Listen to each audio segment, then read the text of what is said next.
گذر کردم چاریکار عارف دیدم نامدار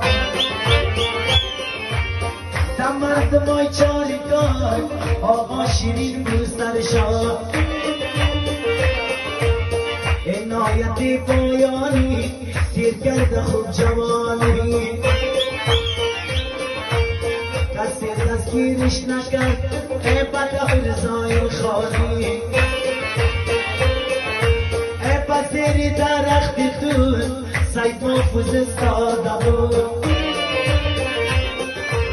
خوب نکردی عنایت گناهی محفوظ نبود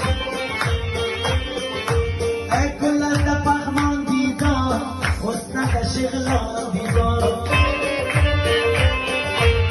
آدمای خطرناک با سمت بگرام دیدار با دشت قلندر خیر جمع شدن یاقی خیر در بین این جوانا صوفی عنایت در خیر ای برمی گفت اولاله چشمان مثل پیاله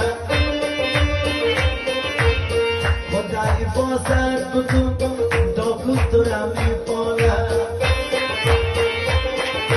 ای عنایت بود از باید حسین که بود تو ایشان چند تا یاقی دیر شدن با غیرت و با ایمان ای رفتم قرباق بازار جوانا شیشته قطار یک مرد با غیرت بود عطای بچه تاثیر دار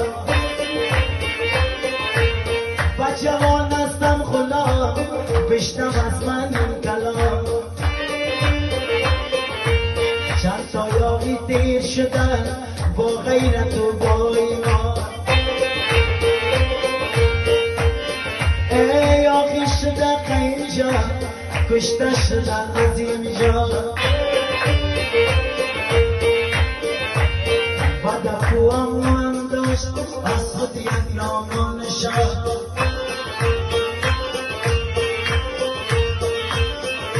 ای رسیدم سر نما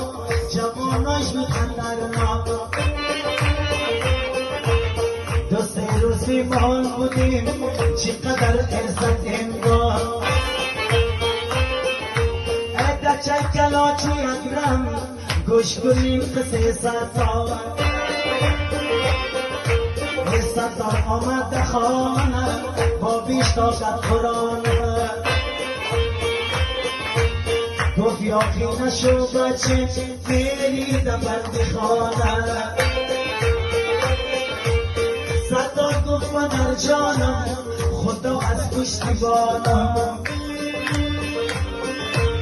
تا کی رضایش نباشم ای کی میگی ای جان شیش تا بود یک دانه شیر در آمد به خانه گفت که 500 دارم از مرغ جنگیز بیانه ای پدر به 200 دارم زیری چنار